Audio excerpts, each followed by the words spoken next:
नमस्कार, स्वागत है आप सभी का डीडी न्यूज के इस खास बुलेटिन एक्सप्रेस 100 में, जहां हम आपके लिए लेकर आते हैं राजनीति, मनोरंजन, देश, दुनिया, खेल और व्यापार जगत की सभी बड़ी खबरों को एक्सप्रेस यानी फटाफट अंदाज में। मैं हूं चंद्रशेखर जोशी। तो आइए शुरू करते हैं तेज खबरों का सिलसिला। संसद के दोनों सदनों में अदानी मुद्दे की जांच जेपीसी से कराने और भारतीय लोकतंत्र पर राहुल गांधी की टिप्पणी के मुद्दे पर आज लगातार 10वें दिन भी गतिरोध जारी रहा। लोकसभा में आज पहले स्थगन के बाद शाम 4 बजे सदन की बैठक फिर शुरू होने पर विपक्षी सदस्य दोबारा सदन के बीचों बीच आकर अपनी मांग के समर्थन में नारे लगाने लगे। लोकसभा में हंगामे के बीच सदन ने राज्यसभा द्वारा संशोधित वित्त विधेयक 2023 को मंजूरी दे दी। पिछले सप्ताह वित्त विधेयक को लोकसभा की मंजूरी मिलने के बाद राज्यसभा भेजा गया था। लोकसभा में विपक्षी सदस्यों का विरोध जारी रहने पर पीठासीन अधिकारी ने सदन को दिन भर के लिए स्थगित कर दिया। लोकसभा शुरू होने पर कांग्रेस, डीएमके और अन्य दलों के सदस्यों ने अदानी मामले की जेपीसी से जांच कराने, केंद्रीय एजेंसियों के कथित दुरुपयोग और अन्य मुद्दों को लेकर नारेबाजी शुरू कर दी। उधर राज्यसभा में पहले स्थगन के बाद सदन की कार्यवाही 2 बजे फिर शुरू होने पर कांग्रेस और आम आदमी पार्टी के सदस्य अपनी मांग उठाते हुए सदन के बीचों बीच आ गए। टीएमसी, बीआरएस, डीएमके, वामदल भी उनके समर्थन में आ गए। हंगामे के बीच राज्यसभा ने वित्त विधेयक 2023 लौटा दिया। विनियोग विधेयक 2023 और जम्मू कश्मीर विनियोग विधेयक 2023 बिना चर्चा के ध्वनिमत से पारित कर दिया गया। सभापति जगदीप धनखड़ ने सदन के लगातार बाधित होने पर निराशा व्यक्त करते हुए कहा कि विधेयकों पर चर्चा के लिए 10 घंटे का समय निर्धारित था, लेकिन चर्चा नहीं हो सकी। गतिरोध जारी रहने पर सभापति ने सदन को दिन भर के लिए स्थगित कर दिया। आज सुबह सदन की बैठक शुरू होने पर कांग्रेस, डीएमके, टीएमसी, बीआरएस और अन्य सदस्यों ने विरोध शुरू कर दिया। सत्ता पक्ष के सदस्यों ने भी भारतीय लोकतंत्र के मुद्दे पर राहुल गांधी की टिप्पणी पर माफी की मांग दोहराई। वहीं केंद्र सरकार ने संसद में जरूरी विधेयकों के अटकने के लिए विपक्ष को जिम्मेदार ठहराया। केंद्रीय मंत्री पीयूष गोयल ने कहा कि कांग्रेस के सदस्यों ने हंगामा कर संसद को बाधित किया।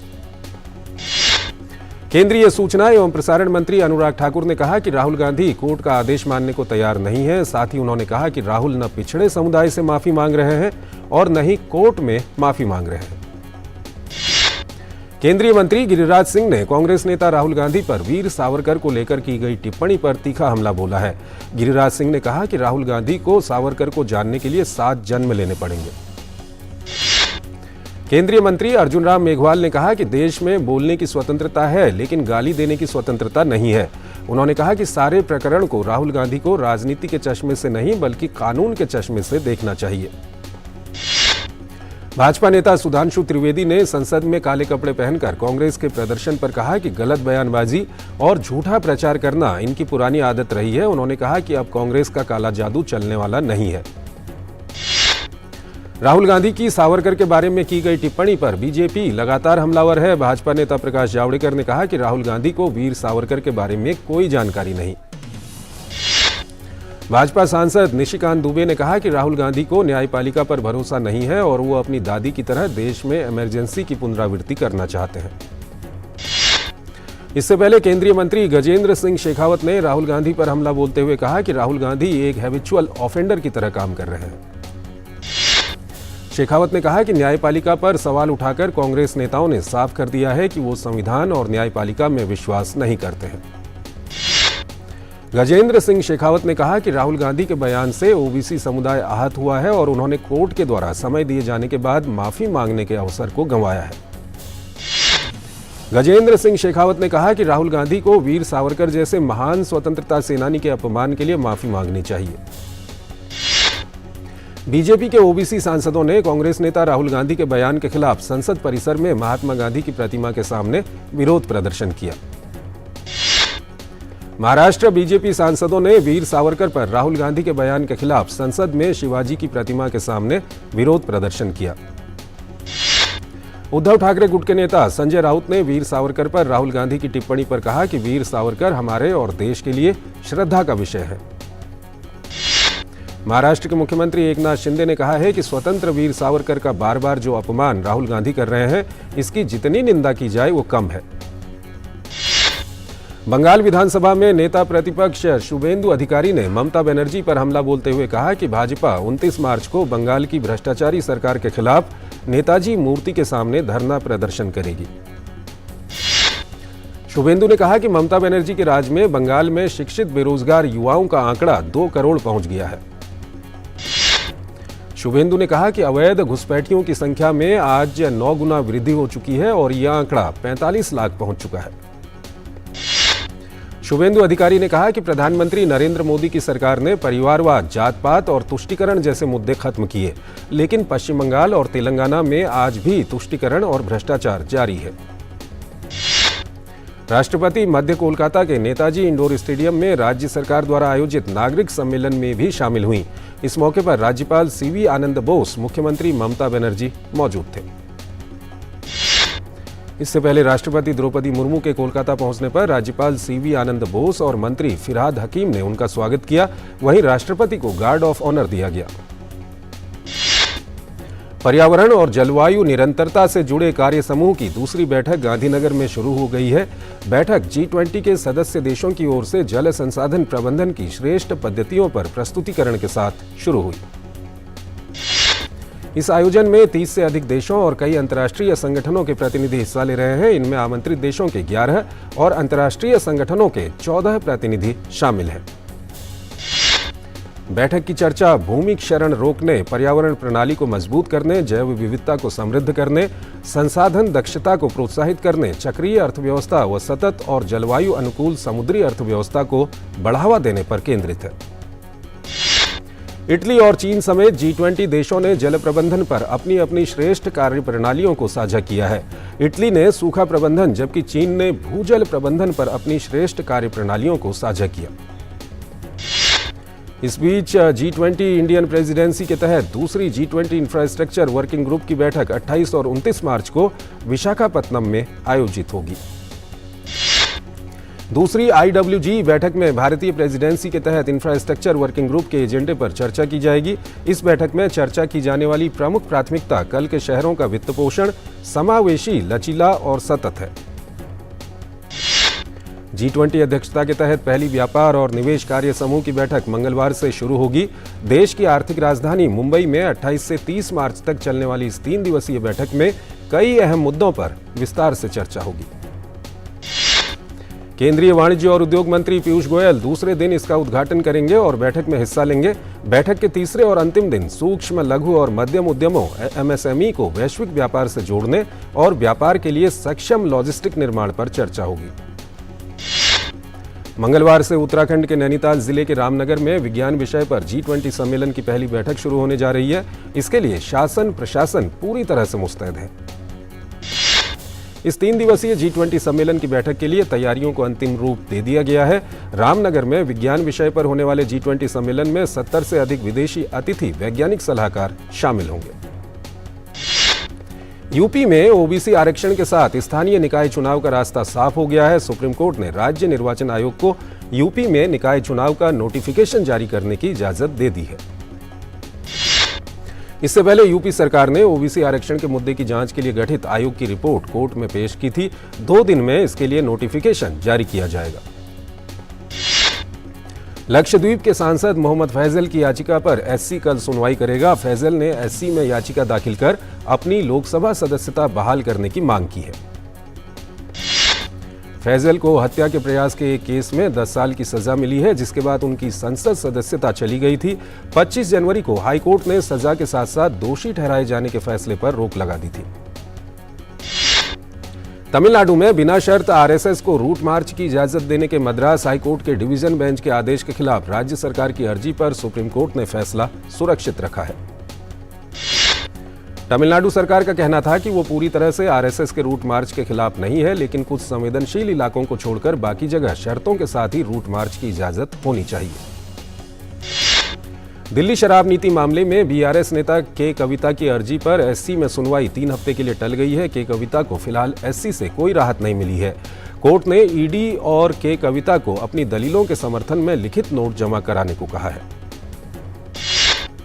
कोर्ट ईडी के समन को चुनौती देने वाली नलिनी चिदंबरम की अर्जी के साथ आगे सुनवाई करेगा। कविता ने इस मामले में पूछताछ के लिए ईडी के समन को चुनौती देने के साथ साथ गिरफ्तारी से राहत की मांग की है।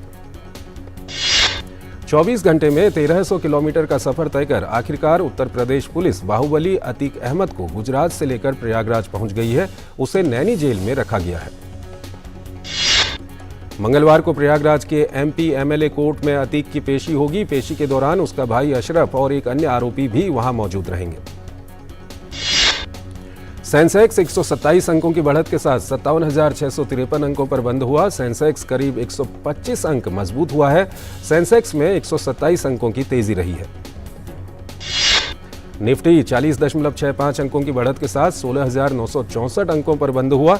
निफ्टी 18 अंक बढ़कर 16,964 के लेवल पर बंद हुआ है। अंतरबैंक विदेशी मुद्रा विनिमय बाजार में रुपया डॉलर के मुकाबले 82.36 पर खुला, फिर बढ़त के साथ 82.31 के स्तर पर आ गया। अंतर्राष्ट्रीय बाजार में कमजोर रुख के बीच आज राष्ट्रीय राजधानी दिल्ली में सोने और चांदी की कीमतों में गिरावट दर्ज की गई। दिल्ली सर्राफा बाजार में सोमवार को सोना 640 रुपये टूटकर 59,220 रुपये प्रति 10 ग्राम पर पहुंच गया।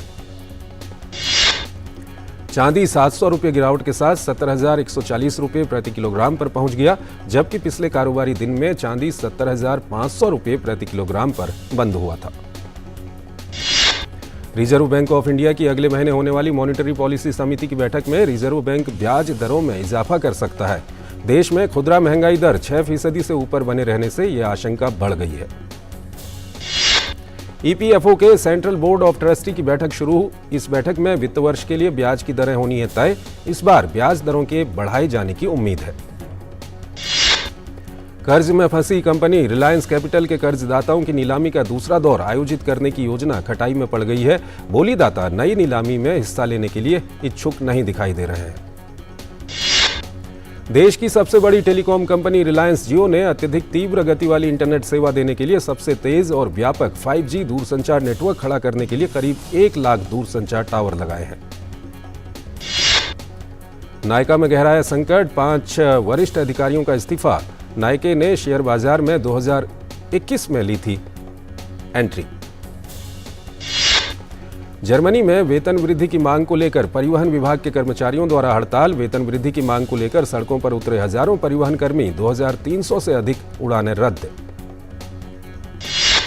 प्रदर्शनकारियों ने फ्रांस के राष्ट्रपति इमैनुअल मैक्रों के विवादास्पद पेंशन सुधार के खिलाफ रैली निकाली। पेरिस में प्रतिष्ठित लोवर संग्रहालय पर धावा बोल दिया और सोमवार को आगंतुकों के लिए पहुंच बाधित कर दी। व्हाइट हाउस ने इजराइल के रक्षा मंत्री योव गैलेंट की गोलीबारी पर चिंता व्यक्त की और कहा कि समझौते की तत्काल आवश्यकता है। उत्तर कोरिया ने एक बार फिर बैलिस्टिक मिसाइलों का परीक्षण किया। उत्तर कोरिया द्वारा इस महीने में ये 7वां मिसाइल परीक्षण है। जापान सरकार ने उत्तर कोरिया के साथ कराया कड़ा विरोध दर्ज। कहा कि उसके मिसाइल लॉन्च से जापान क्षेत्र और अंतर्राष्ट्रीय समुदाय की सुरक्षा और शांति को खतरा है। नॉर्ड स्ट्रीम 1 और नॉर्ड स्ट्रीम 2 पाइपलाइनों पर सितंबर में हुए विस्फोटों पर क्रेमलिन रूस से सवाल ये स्थापित करेगा कि नॉर्ड स्ट्रीम गैस पाइपलाइनों को क्षतिग्रस्त करने वाले विस्फोटों के पीछे कौन सा राज्य था, ये क्रेमलिन का सवाल है। उत्तर अटलांटिक संधि संगठन ने रूस के राष्ट्रपति व्लादिमीर पुतिन की उनके खतरनाक और गैर जिम्मेदाराना परमाणु बयानबाजी के लिए निंदा की है। जापान की चीन से अपील, बीजिंग में हिरासत में लिए गए एक जापानी व्यक्ति को जल्द से जल्द रिहा करें। शांति का संकल्प लेने चीन पहुंचे ताइवान के पूर्व राष्ट्रपति मा यिंग जेऊ सोमवार को 1949 में कम्युनिस्ट क्रांति के बाद मुख्य भूमि चीन का दौरा करने वाले पहले ताइवानी नेता है। इंग्लैंड के पर्ल हार्बर में 200 बैरल तेल का पानी में रिसा हुआ है पूल हार्बर में, और कंपनी ने जांच के आदेश दे दिए हैं। अमेरिका में रह रहे ब्रिटेन के प्रिंस हैरी लंदन उच्च न्यायालय में पेश हुए। उनकी निजता के उल्लंघन के मामले में एक समाचार पत्र समूह के खिलाफ कानूनी कार्यवाही शुरू हुई है। अखबार के खिलाफ मामला शुरू किया गया है। अमेरिका के दक्षिण पूर्वी राज्य मिसिसिपी में शुक्रवार देर रात आए विनाशकारी बवंडर और तेज तूफान ने जमकर तबाही मचाई, कई मकान गिर गए। अलीबाबा के संस्थापक जैक मा चीन लौट आए हैं और उन्होंने हांगझो शहर में स्थापित एक स्कूल का दौरा किया। वित्तीय संकट से जूझ रहे अमेरिकी सिलिकॉन वैली बैंक को अपना खरीदार मिल गया है। फर्स्ट सिटीजन्स ने खरीदा सिलिकॉन वैली बैंक। 119 अरब डॉलर में हुई डील। स्पेन में साल की पहली बड़ी जंगल की आग ने 4000 हेक्टेयर से अधिक जंगल को नष्ट कर दिया है और 1700 ग्रामीणों को वेलेंसिया और अरागोन क्षेत्रों में अपने घरों को छोड़ने के लिए मजबूर किया है। बीसीसीआई की अपील का आईसीसी पर दिखा असर। इंदौर की पिच को खराब पिचों की श्रेणी से हटाकर औसत से नीचे किया। मुंबई इंडियंस को विजेता बनाने में अहम भूमिका निभाने वाली ऑलराउंडर हिली मैथ्यूज को पहले संस्करण में most valuable player of the season का पुरस्कार मिला। दिल्ली कैपिटल्स की कप्तान मैग लैनिंग फाइनल में जरूरी हार गईं, लेकिन पूरे टूर्नामेंट में कुल 345 रनों के साथ ऑरेंज कैप उन्होंने अपने नाम की। भारत की विकेटकीपर बल्लेबाज यास्तिका भाटिया को emerging player of the tournament चुना गया। मुंबई की कप्तान हरमनप्रीत कौर को कैच ऑफ द सीजन का अवार्ड मिला। सबसे अधिक विकेट लेने के लिए मुंबई इंडियंस की हेली मैथ्यूज को पर्पल कैप मिली। बांग्लादेश ने आयरलैंड को 3 मैच की T20 सीरीज के पहले मैच में डकवर्थ लुइस नियम के आधार पर 22 रन से मात दी। वेस्टइंडीज के विस्फोटक बल्लेबाज क्रिस गेल ने विराट कोहली के जुनून और उनके काम करने के तरीके की प्रशंसा करने के साथ रॉयल चैलेंजर्स बेंगलोर में खेलने के दौरान दोनों के बीच कड़ी प्रतिस्पर्धा को याद किया। समरसेट ने ऑस्ट्रेलियाई बल्लेबाज कैमरन बैनक्रॉफ्ट को साइन किया है। बैनक्रॉफ्ट की ये साइनिंग काउंटी चैंपियनशिप के सीजन में पहले 4 फिक्सचर्स के लिए हुई है। ओलंपियन भवानी देवी ने 33वीं सीनियर राष्ट्रीय तलवारबाजी चैंपियनशिप में महिलाओं के व्यक्तिगत साबरे वर्ग में स्वर्ण पदक जीता। क्रिस्टियानो रोनाल्डो के 2 गोल की मदद से पुर्तगाल ने यूरो 2024 क्वालिफाइंग में लग्जमबर्ग को 6-0 से हराया। रोनाल्डो के लगातार 2 मैच में यह लगातार दूसरी बार 2 गोल है। इंग्लैंड ने वेम्बली में यूक्रेन पर आसान जीत के साथ यूरो 2024 क्वालिफाइंग में अपनी जीत की लय को बरकरार रखा है। टीम ने यूक्रेन को 2-0 से हराया। यूरो 2024 क्वालिफायर में कजाकिस्तान ने डेनमार्क को हराकर सबको चौंका दिया है। मैच में 2 गोल से पिछड़ने के बाद कजाकिस्तान ने वापसी करते हुए डेनमार्क को 3-2 से शिकस्त दी। इटली ने यूरो 2024 क्वालिफाइंग में माल्टा को 2-0 से हराकर अपना पहला अंक हासिल किया। इटली की ओर से मैटो रेटेगुई ने पहला गोल किया।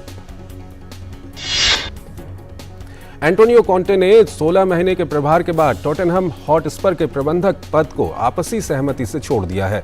कॉन्टे के सहायक क्रिस्टियन स्टैनली बाकी सीजन के लिए मुख्य कोच के रूप में काम करेंगे। दुनिया के नंबर 1 खिलाड़ी कार्लोस अल्कराज ने दुसान लाजोविच को हराकर मायामी ओपन के अंतिम 16 में प्रवेश कर लिया है।